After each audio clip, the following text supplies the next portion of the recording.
On this week's Widnes Rugby Chat podcast, Widnes Vikings women's head coach Dom Dean and long-serving player Jenny Moss join myself, James Gordon, and Mike Parsons to talk all things Widnes women's rugby, aspirations for Super League, how their season's gone so far, and of course look ahead to the big game on Sunday when the Widnes side take on Wakefield in the League One Grand Final at Odsal.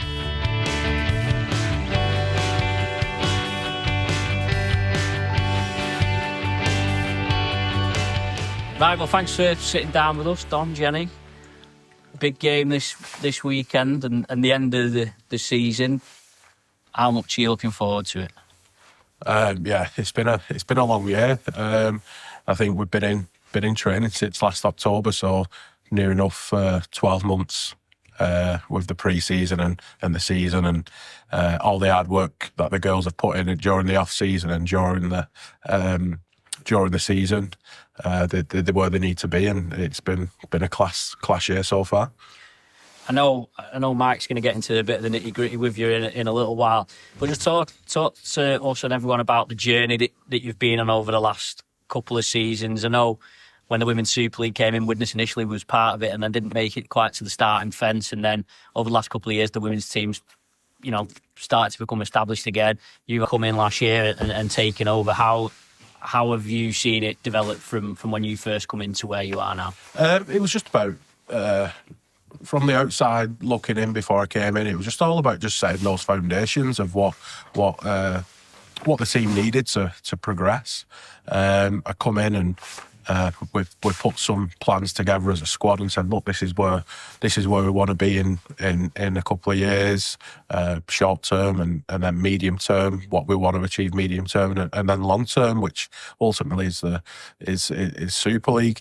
Obviously we're still a fair way off that at the minute, and it's going to take some even more hard work to get there, but it was just all about laying those foundations which we laid last year, and just continue to develop. We managed to retain all of the squad last year coming into this year, and that just helped for cohesion, and I think it's just benefited us having that cohesion. The squad pretty much identical to last year with only a couple of additions, and I think that's why we've just flown this year and everyone's just improved massively. As one of the most experienced players in the team, Jenny, you've seen the journey from pretty much the start. What has that journey been like for you as a player, firstly before Dom arrived and then secondly since he's taken over and you have obviously gone from strength to strength? Well, I started 8 years ago now, so I've been here a long time. When it first came up, it wasn't like a serious, it wasn't taken seriously, it was just fun, and then we got more people involved, more coaches, but it was never as structural as it is now with Dom with us. We got to the point, like you said, we nearly got into Super League. That was around COVID, just before COVID that was. The team then was really good, but then like Dom said, each year that you have, people always go to different teams with women's Super League Championship. You always get the players that want to go and push themselves, which is fair dues. But this year's the only year that people have actually stuck with us and we've grown and we've moved, and I think that's shown with our results lately. And what are the goals internally that you've set yourself for this year personally? We've done wrong. Like the short term last year was just about probably enjoying it and just enjoying that first year together as a squad. And obviously we picked up the League Cup along the way, and we enjoyed that. But this year it was ultimately to gain promotion, and I didn't think that we'd have as good as a year as we have. Like winning 13 out of 14 league games, it's took a monumental effort, and it's been no means easy, but it was to win the league and get to the grand final and lift that trophy on Sunday. You talked a bit about players in the squad and keeping them together, and I suppose you could ask this to both of you. The women's game's growing, there's the player pool's increasing, there's more young players. Look at Wigan winning the Super League. They've got, I think the three best players are still teenagers. Have you how hard is it for one finding players that are of sufficient quality and getting them together, and like you say, how much is that the presence of the Super League and them top Super League clubs had on getting girls interested in playing? It's a good impact because obviously in the whole game in general, but it does have a negative impact on your your lower league clubs who are outside of Super League, because obviously you've got the 19s programs who they have to be with the parent club. They can't go and play community rugby, so it does have an impact, and it is difficult, but hopefully it will continue to like grow and adapt, and the amount of girls that are playing at the minute, the talent pool is growing, like you said. So hopefully in the next 2 to 3 years, there's going to be more to choose from. Those who don't get into your Wigan and Saints academies, they will be looking at elsewhere, and hopefully Widnes is going to be one of them. Well, Jen, what about you from a player's point of view? Because, in the Super League, there's obviously a divide between the top teams and the bottom teams. And it's almost like, is it getting to the point where girls might prefer to play in the Championship because they'd rather play in a team that's competitive rather than playing a bottom half Super League team that's maybe going to lose the majority of the games? Well, I think it depends on who you're asked. Like me, I've played with a lot of players that have gone to Warrington, that played for Saints. And for me, I wanted to play for Widnes, and that won't change. Like, I've been here 8 years and I'll probably retire here. But then when you look at younger girls that are coming through, they have an opportunity that people like my age category don't have. They can see everything. Well, when I was a kid, there was nothing to look forward. There was nothing to look up to. It was a laugh. It was a joke. But now that these young girls are coming through, they've got something to strive for. They've got something to work for. Like, they can say, I want to play for Saints. I want to play for Wigan. And they've got that to achieve for. Whereas, 10 years ago, that didn't exist. Girls played with boys teams up until 12.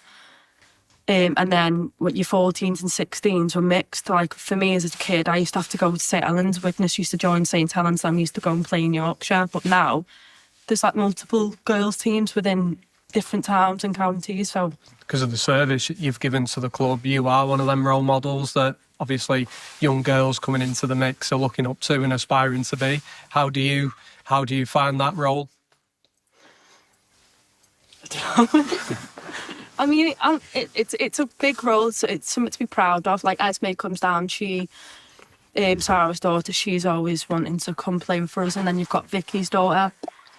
And it's a privilege to have that and see the younger girls want to achieve to be you. And obviously they can strive further. And it's just about pushing them and inspiring them to do their best. Going back to the season, it's been remarkable in terms of consistency.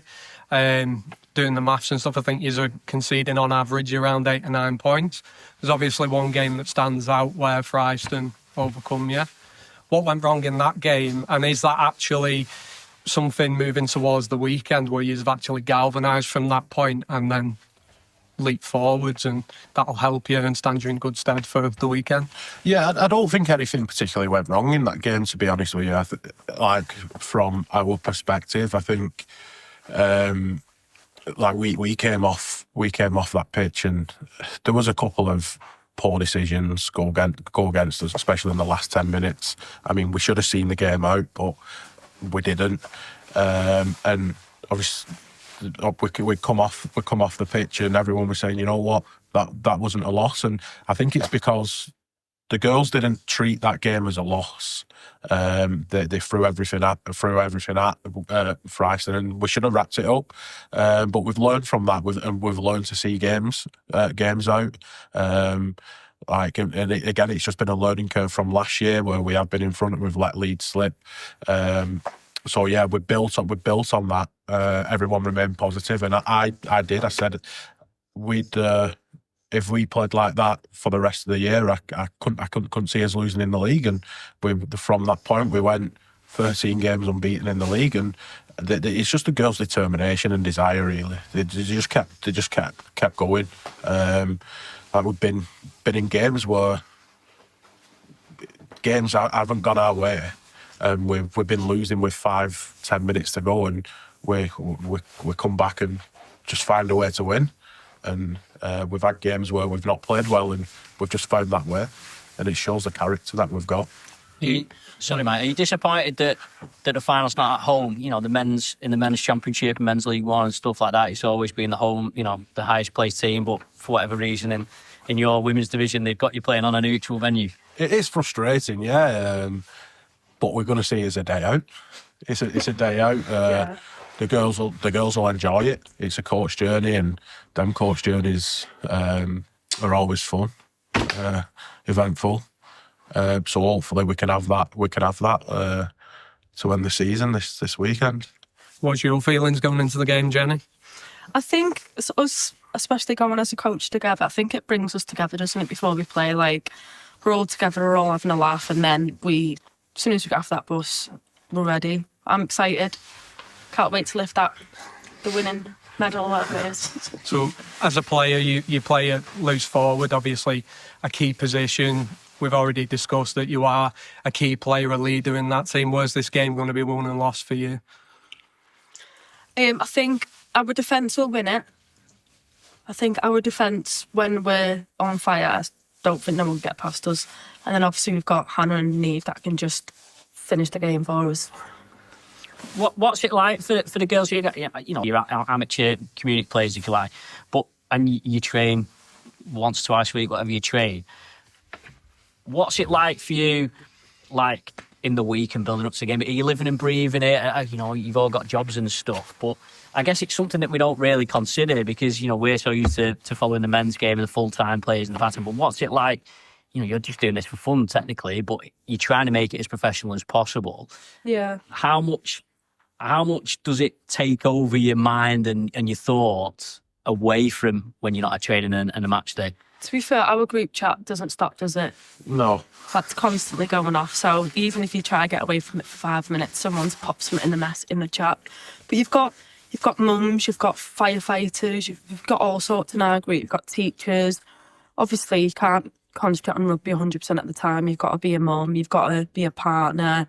You've got to be just got to be normal sometimes, haven't you? But rugby, I think for most of us, it's like it's always on your mind.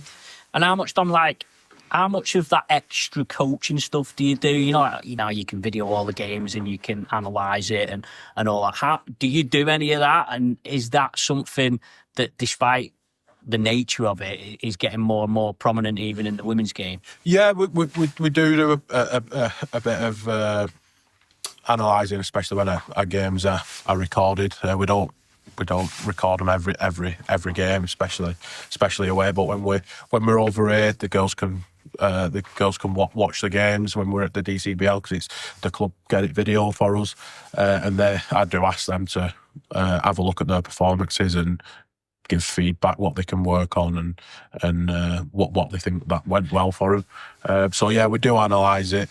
Obviously, as the way it's going to have to be. You're going to have to start looking at it with a fine-tooth comb. The more that we develop as a squad, really. But and I suppose it's not just you either. It's watching the opposition and stuff that it opens you into that. I mean, there isn't a lot of videos of teams outside of Super League, to be fair. So it is difficult to analyse. But for me, it's like leading into this game. I mean, I have watched the Wakefield and Workington game about 5 times this week, and I'm watching it, but that was from like 3-4 months ago. So you can't really tell what's going to have changed in that time. Does that mean like your coaching philosophy and team philosophy then it's more a case of concentrating on yourselves and you concentrating on your own game and moving forward with that? Yeah, that's what I've said all year. Like, to the girls, look, it's just about us. If we perform well, then the opposition have got their hands full, and it's just about getting the things that we do well right. Yeah. You've obviously, you know, beat Wakefield on Sunday. They're your opponent, second place in the table. You're saying that there's not a lot of video that you can do, but you've obviously played against them, Jenny. What team are they? What are they like? What are their weapons? I think ball carriers really their weapons, aren't they? And they've got big forwards, so when they run at you, you can feel it. And they don't just shy away. They're constantly, for the full 80 minutes, they don't give you time to drop off, do they? And when you do, they punish you. So with Wakefield, I feel like we've just got to keep our heads screwed on, do our processes like Dom tells us to do, and just control the game rather than let it be controlled by the forward dominant pack. You mentioned the DCBL a little bit there about having the games filmed. Jim, what's it like for you being able to play here at the stadium? To be fair, I love it. I think everyone in the team loves the stadium atmosphere, especially Han. I think as well being from Widnes, all my family can come down and it's nice to be able to just play and watch and let them watch us, and especially our winning streak as well. Like we can't say we've not lost. We've lost one, but we've never lost here. We've never lost a home game. So for them to watch us win week in, week out, it's a privilege, isn't it? Obviously the journeys have been on the last couple of weeks, especially. It's been in the media a lot now of what you guys are achieving on the field. There's a coach going up on Sunday, which I think's fantastic. Going into next season, whatever that looks like, is that something you're going to relish, that when you've got games down here at the DCBL, that people are going to come in even earlier, watch you guys and then watch the men's? Is that something that you really want to, be a part of next year and relishing it? Yeah, and I think it's what the girls deserve, to be honest with you. Yeah, like those fans like coming in and getting behind the girls. It's what they kind of deserved. They pull that badge on, pull the badge over them. They've got the badge on the chest, and they wear it with pride. So, and it's no different to the men. So, yeah, they deserve obviously as much support as they can get. And like I said before, as a club, we have to start building that fan base for the women, start growing it, and then that's how you can then, off the back of that, you can start bringing in your academies and your pathway systems. How much of a difference do the little things make, like having your name on your shirt and stuff like that, like as a player, to make you feel? Makes you feel more professional. Like, obviously, Dom's always from 2 years ago coming and he's like, we're going to stop all this playing before and like, this is competitive, be professional, this is your standard. And then for him to, obviously, alongside the club and our sponsors, to be able to do that for us, it shows that they're trying to treat us as they want us to be treated. So it's nice. I like playing with them, my name on my back. Dom, obviously, he praises you guys, and his words speak volumes for what you are achieving. People, the crowd up at Hornets and Lee Minus the other week is testament to what you guys are doing on the field. But what is he like as a head coach? Do you want to be nice? No, Dom's like your big brother. He's there for you. He pushes you, encourages you. He can bollock you, don't get me wrong. He's like, yeah, you're fine. But Dom's all right, to be fair. That's You're just all right, Dom, mate. No. He's good. He's a good role model to have. Like I said, he pushes you. He can tell you off, don't get me wrong. How did it start for you, Dom? Like, how did you end up getting into this situation? So I used to play. I used to play rugby, and I stopped playing when I was 19. Body was a bit short, and then it was kind of along the lines of I was 19. I was enjoying life, and I couldn't commit to rugby. But then I ended up falling into a trap of coaching over at Lee East, and then I just fell in love with it. Managed to get over a role at Wigan Warriors in 2018, and I just enjoyed coaching women. I just thought it was completely different, breath of fresh air, and that's when I fell in love with the women's game, and then it just went from there really. But obviously 2 experiences, but what do you actually prefer doing? Is it the playing side, the coaching side, or just equal? Obviously, there's nothing better than carrying a ball in. I don't feel, but coaching it comes close to it, you know. I've told the girls before, look, every carry you take in, I'm there with you. I'm taking that carry in with you, and that hit, I'm making that hit with you. So yeah, I'm enjoying that side of things through the girls. What are the differences then, do you feel like, between the coaching the men and coaching the women?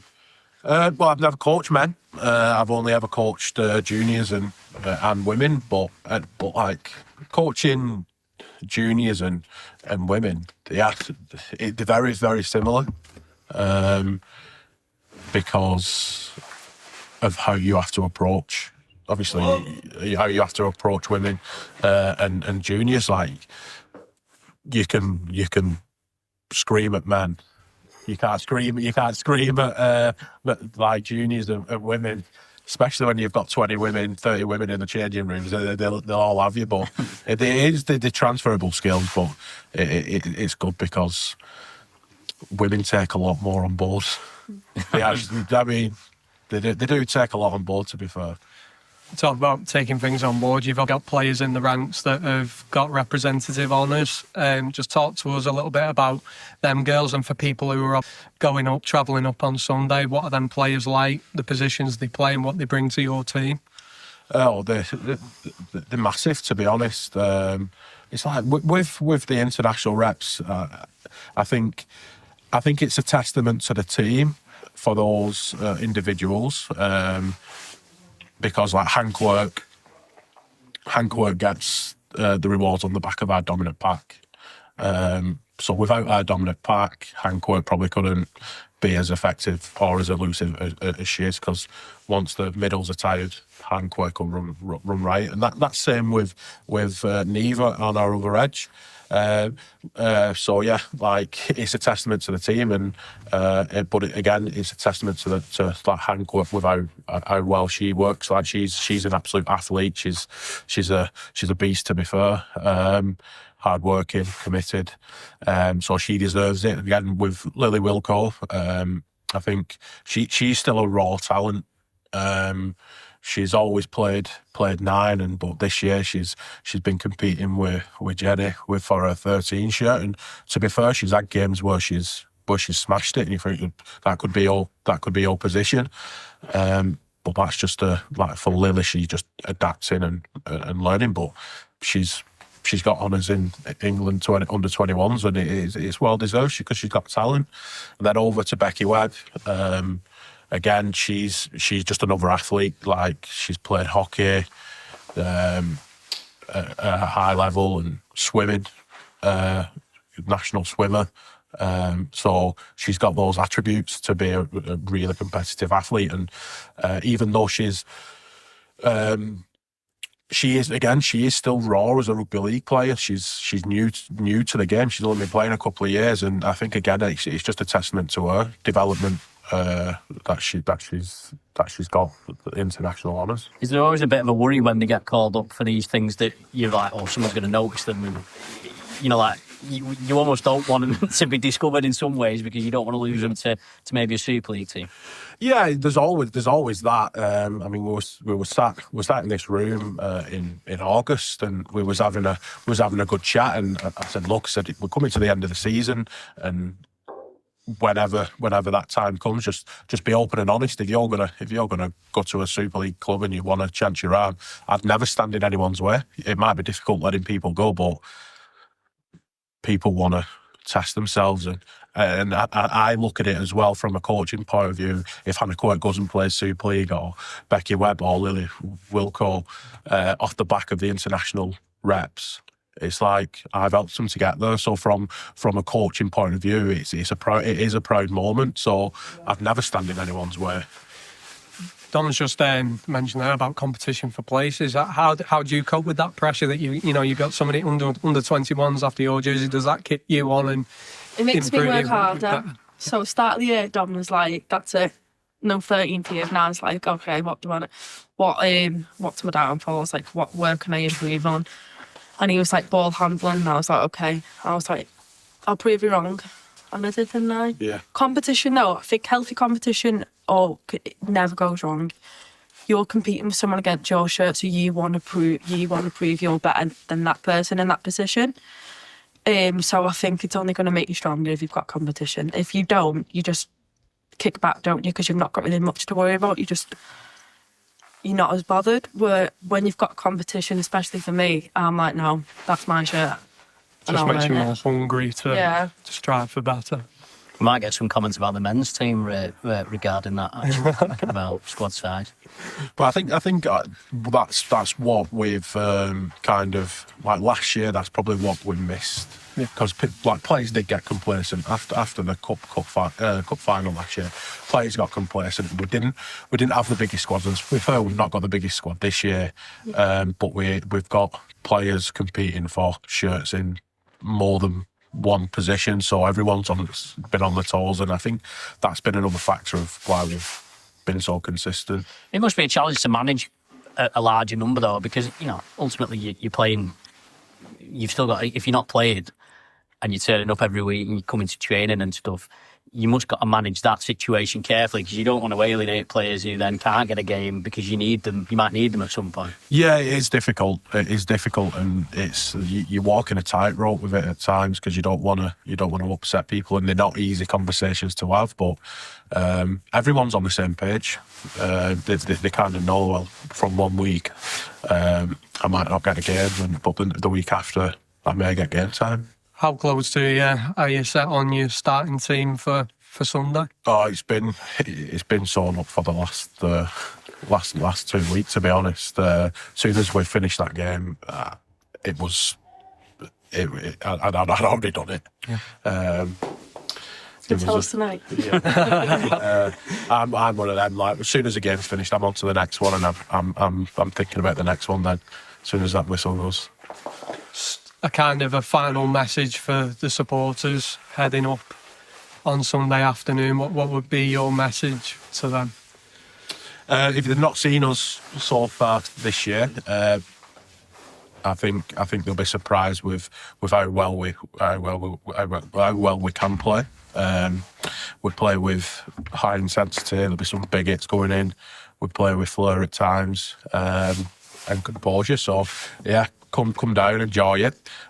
Bring your voice. I believe the drummer's going, so it'd be good to hear the drum going. I'm not gonna be sat in the dugout though, because I'll be like a nervous wreck. Yeah, I can't keep still. But yeah, it'll be good. Bring your voices and let's sing the girls home. And as a player, Jenny, your final words. What your feelings going into it? I think come down, support us, and save the best game to last as well. Watch us lift that trophy. Very good. Nice message, Anna. Thanks very much for your time, guys. Thank you for having us. Thank you.